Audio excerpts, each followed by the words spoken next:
Welcome to Love and Abuse, the show about navigating the difficult relationship. From simple disagreements to emotionally abusive behaviors, you deserve respect and kindness. All the information on this show is meant for educational purposes only. Always seek a professional for your mental health and well-being, and always pick your battles wisely. I'm your host, Paul Coliani. Thank you for joining me for another episode of Love and Abuse. If this is your first time, welcome to the show. And if you aren't familiar with what emotional abuse is, I have a lot of episodes to listen to help you through that and help you navigate the difficulties of a controlling and emotionally abusive relationship. And of course, this is also a show about trying to create the healthiest relationship possible. Whether you believe the person that you're trying to connect with is abusive or not, or if they're just damn difficult. There are some people that are just very difficult, and some of them are toxic. Some of them just don't know any better. Some of them don't even know they're difficult, and they think everyone else is difficult. Or maybe they blame you for everything, and everyone else is perfect. That unfortunately happens a lot, especially in romantic relationships. One person blames the other and says, it's all you, I'm not the problem, I can't do anything wrong.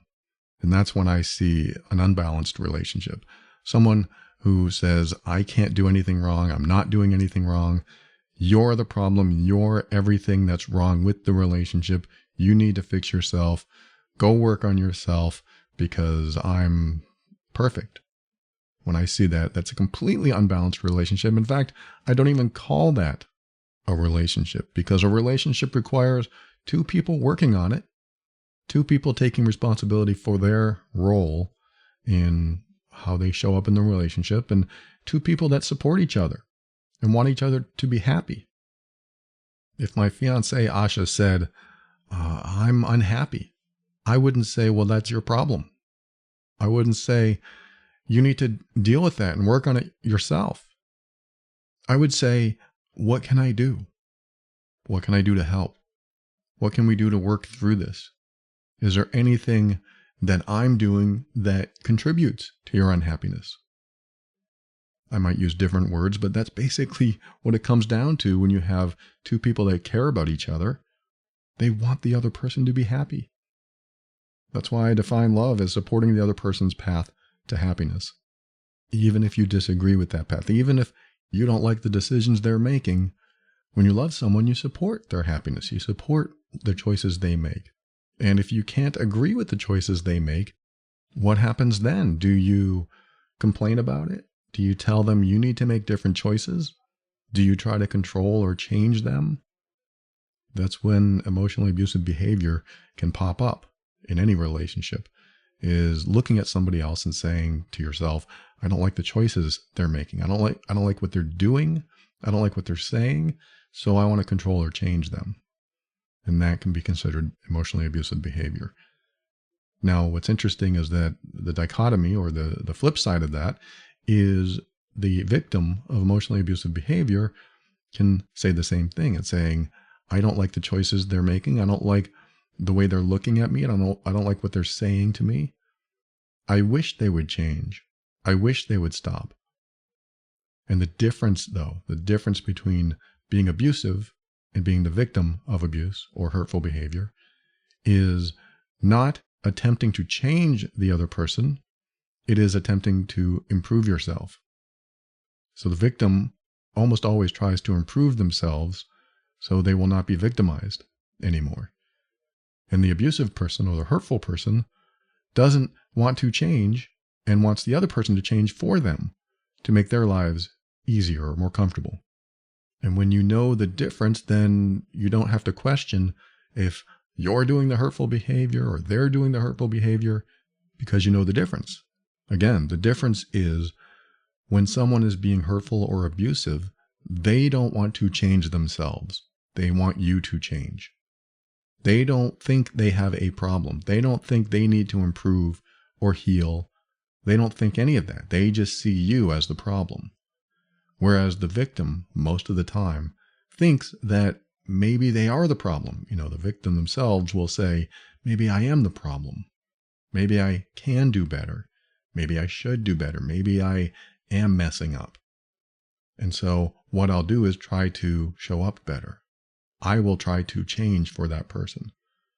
And that is the healthiest thing to do in a healthy relationship. When you know or you believe you're being hurtful to someone, you try to change something about yourself or improve something about yourself or take steps toward being supportive and loving and doing better as much as you can, doing as much as you can to show up as the best version of yourself.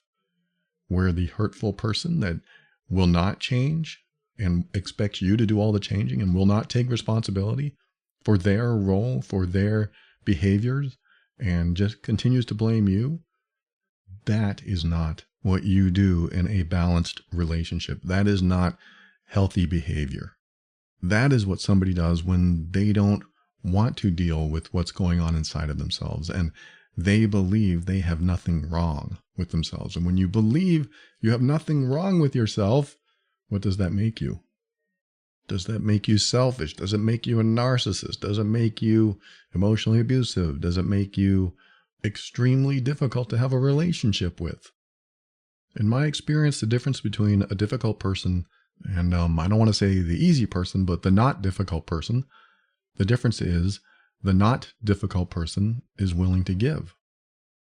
The not difficult person is willing to reflect, take a moment, and see all sides of the issue and ask themselves what they can do to show up as a more improved person, as a more loving, kind, supportive, generous, caring person. And the difficult person doesn't do that. They don't take the time. They come to their answers very quick and say, it's not me, it's you. And when it's like that, it's very difficult to have a relationship at all. And I'm not necessarily referring to those who have done the work. Like if you have been the victim of abusive behavior and you've done all the healing and growing and improving yourself as much as you can, you might be at a point where you don't need to do that any further. However, and this is where the caveat comes in. However, if you are with an abusive person, you do have to ask yourself, why am I exposing myself to this? Because someone, and I don't want to make this sound bad, but someone who really does a lot of healing and growing and getting their power back, they're not going to want to be with a toxic person, or they're not going to stand for toxic behavior. I tell the members of the Healed Being program, it's the program I run for emotionally abusive people that actually want to change. I tell them that the person you're hurting or you have been hurting has a breaking point. And I call that breaking point their threshold. When somebody reaches their threshold, they've had enough. That's it. It's done. It's not going to continue. The person who reaches their threshold has had enough and says, you better stop or I'm out of here or else, or whatever it is, whatever the ultimatum is. If you don't stop, this will happen. And they're serious. When you get to that threshold, you literally have had enough. You cannot be pushed any further and you want it to stop and you will do what it takes to make it stop. And that's when it's time. They either change or they're not going to be in your life anymore.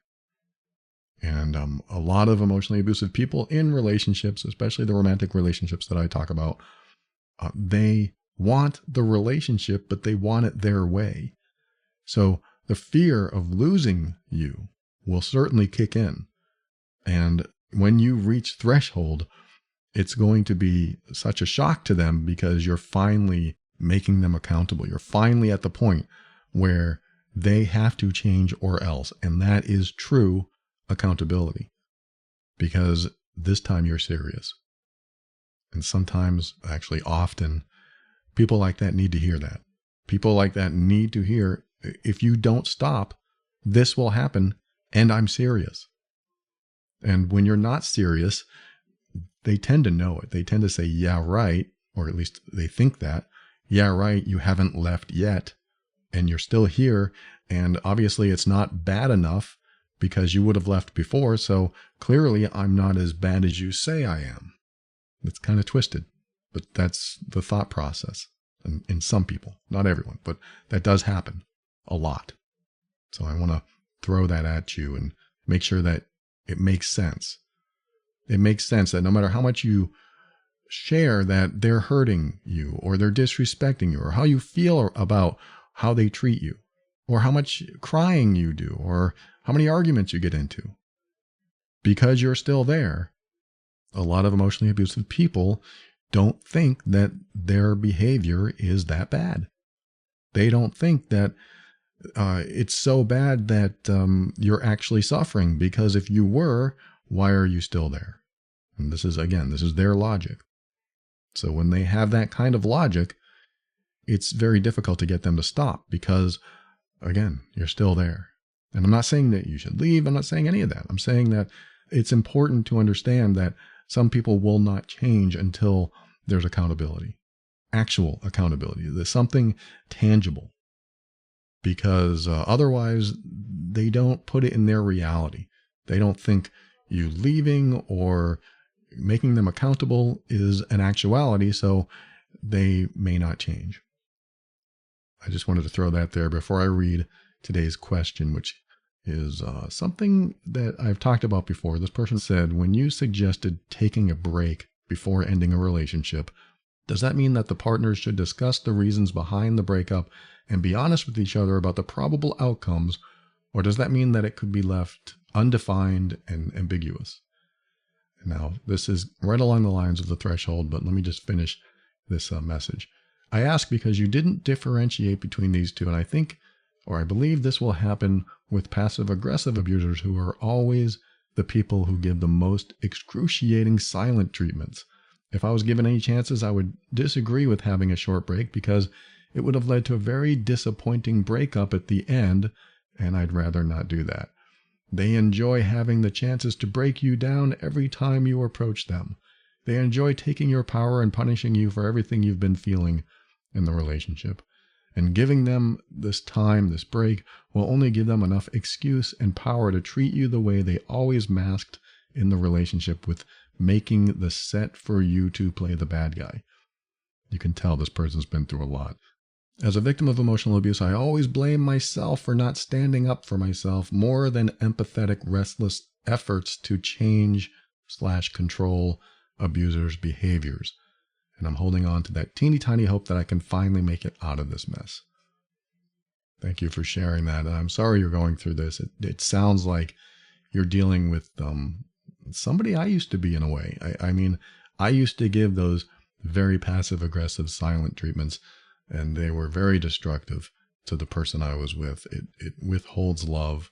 It withholds connection. And it's an awful thing to do to somebody who really cares about you. And so if you're going through that, I completely understand how you'd feel and why you were so descriptive and what you've been through, because I can hear it in your words, what you've been through.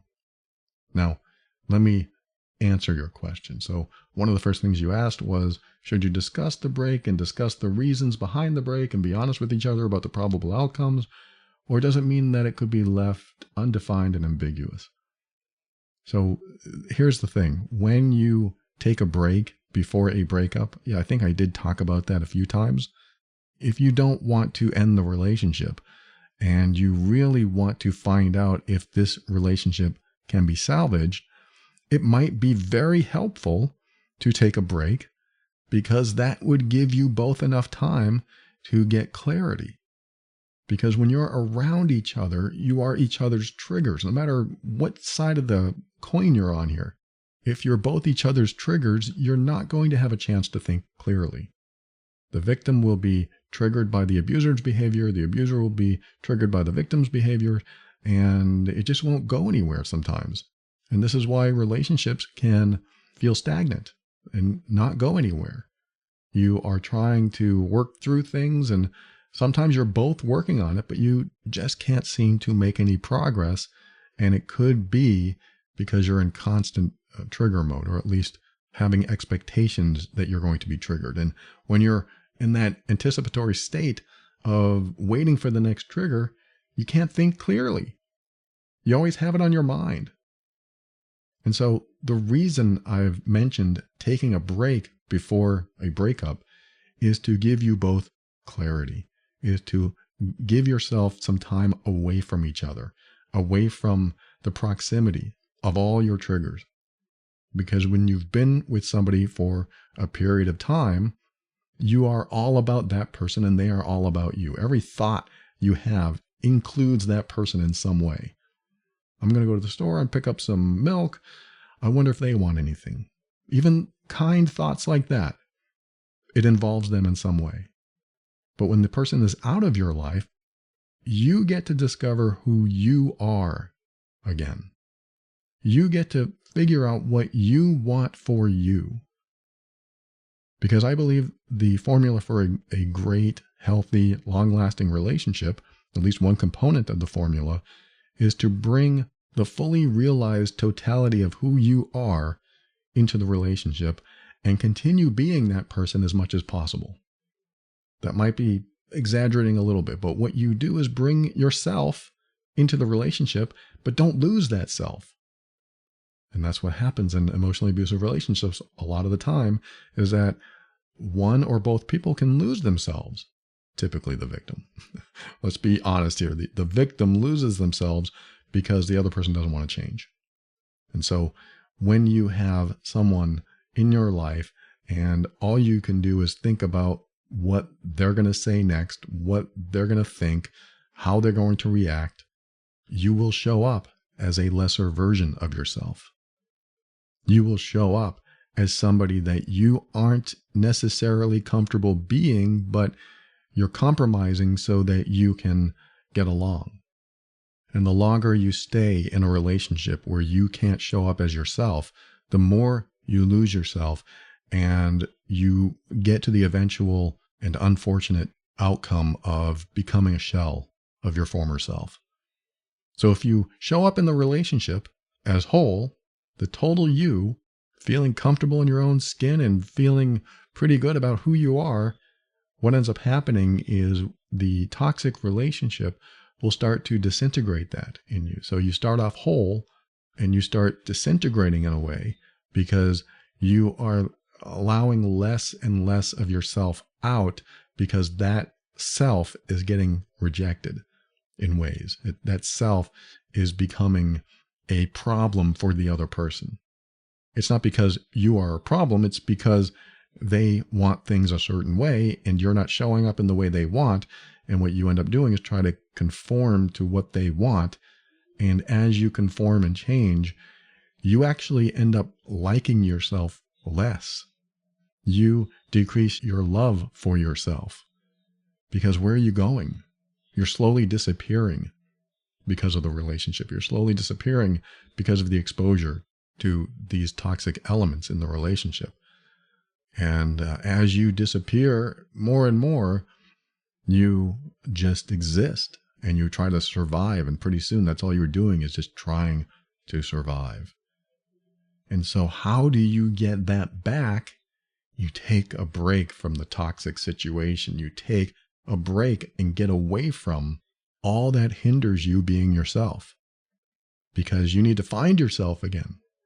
When you're around somebody who you feel like you need to hide yourself from, you need to find that self again. And that's why I have talked about taking a break before a breakup or a divorce or whatever. Take a break from each other. Give yourself space. Give yourself some time to reconnect with yourself and ask yourself, who was I and who am I? Because I want to be that person again. And how do I do that? And when you really understand what it takes to be that person again, you'll also start to understand what you may have felt like you've allowed into your life to decrease who you are, disintegrate from the inside out and making you a shell of your former self, or leading to that, because we don't want that. A shell of your former self is not you. It's just the container of who you were. We don't want that. And I know some people are listening right now and they say, that's where I am. That's where I am right now. I feel like a shell of my former self. So you need a break from the toxic elements. And I know some people cannot take a break. Some people can't get away. And that's why it's so important to reconnect with yourself in other ways, in all the ways you can. Because if you don't, it's very difficult to find happiness. It's very difficult to feel like a person. You don't want to feel like an emotional slave to a toxic person. You want to feel yourself again, because who were you? Who were you back then before all this stuff happened? Because if you've lost yourself in a relationship, that part of you is still there, but you may have chosen to hide it because it wasn't compatible with what they wanted. That's just basic compatibility sometimes. Sometimes we aren't compatible with the person we're with. Sometimes they do want things that we can't offer or we can't give. And sometimes we just have to accept that that's the way it is. So if I can't give you what you want, I may not be the right person for you. I know I make it sound simple, just say that, but it's not. It's very difficult, especially when your heart is deeply invested. I understand. So to this person's email, they asked the question about the breakup. And that's what I mean about breaking up, is to give yourself time for the fog to lift so you can reach clarity, so you understand who you are and what you want in your life. It's like the question I've asked in other episodes.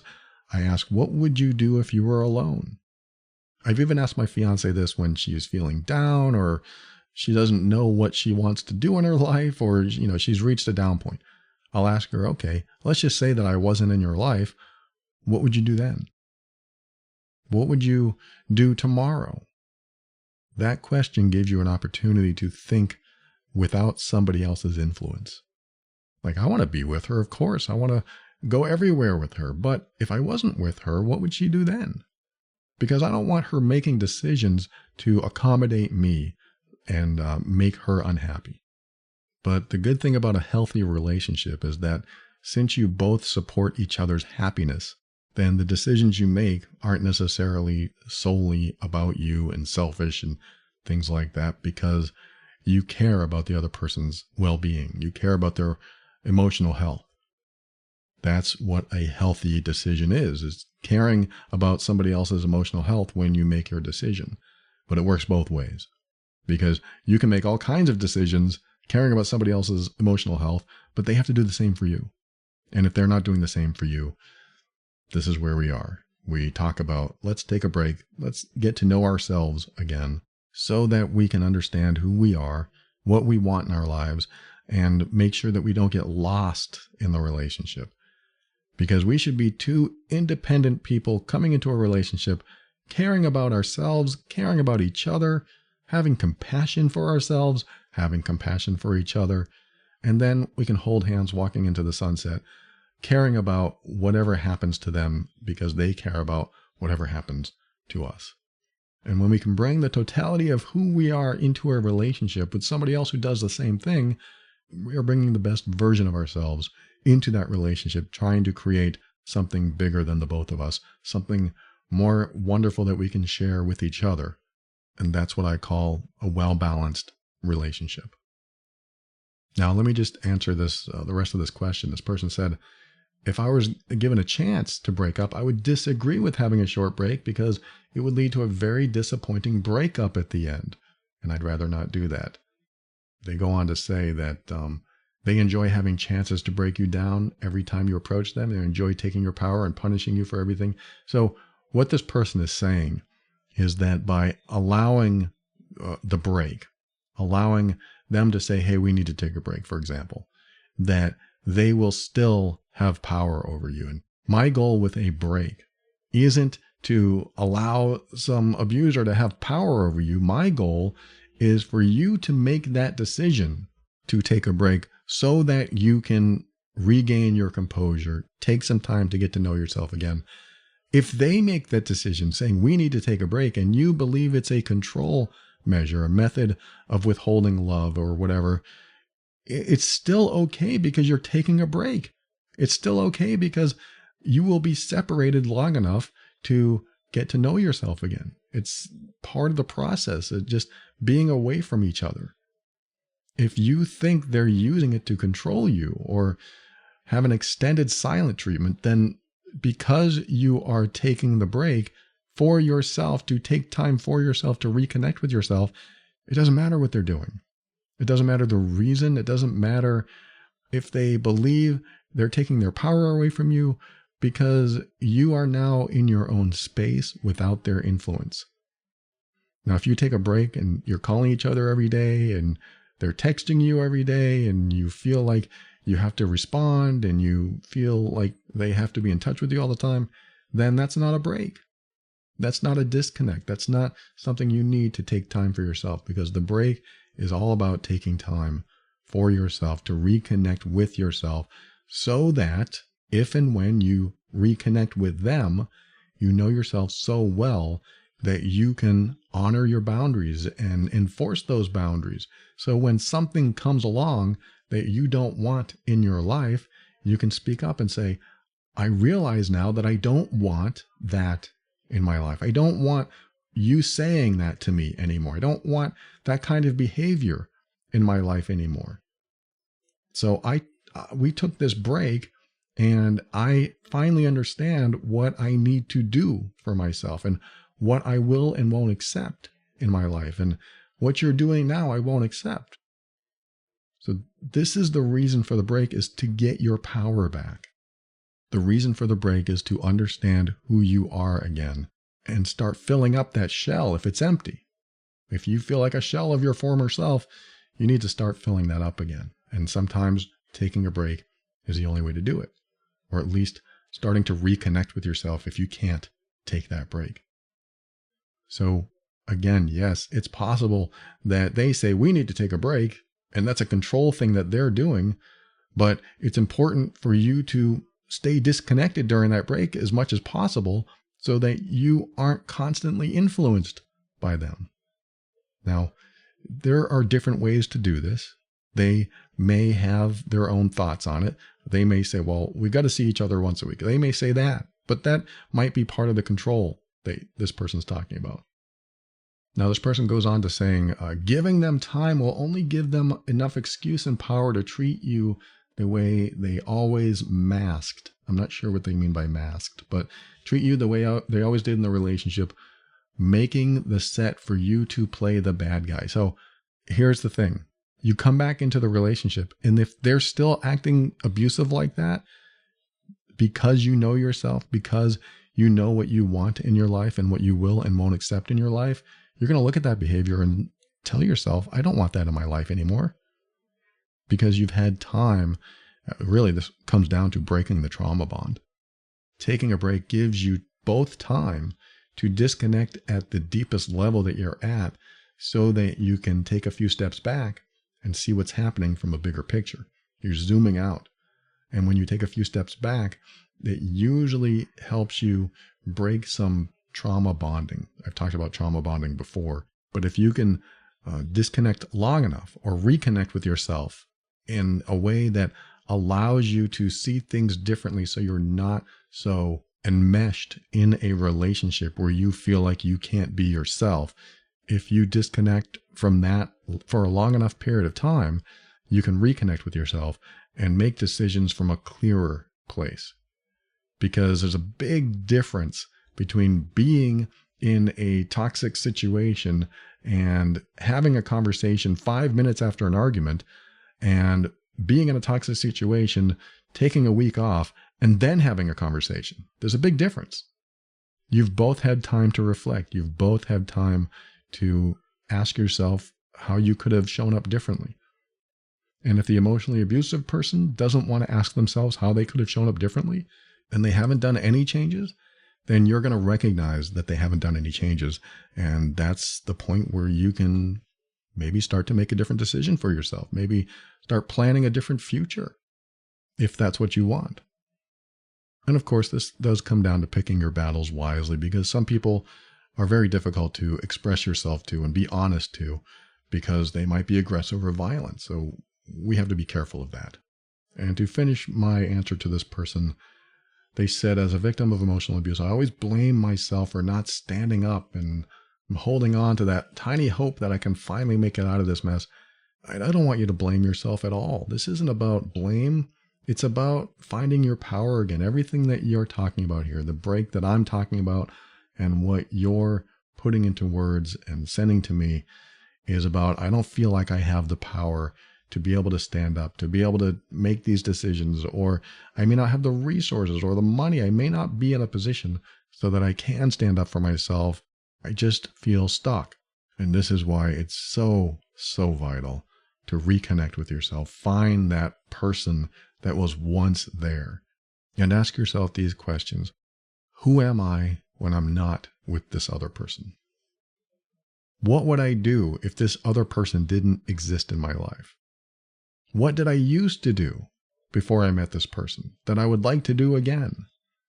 Who was I before I met this person that I'd like to be again? When you really start reconnecting with that person inside you, that person you were, and the person you want to be again, you will start thinking differently. You will start knowing what you want for yourself. And you will reach a point, a threshold, where you say, that's enough. I've had it. There's going to be accountability if this doesn't change. You will get to that point because you will get so sick of not being able to be yourself.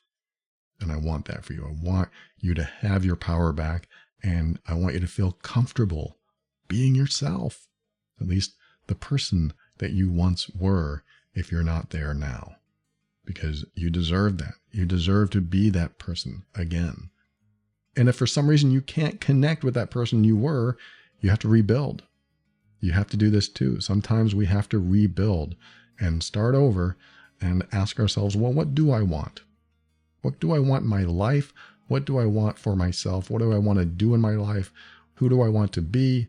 Who do I want to be around? Who do I want to be with?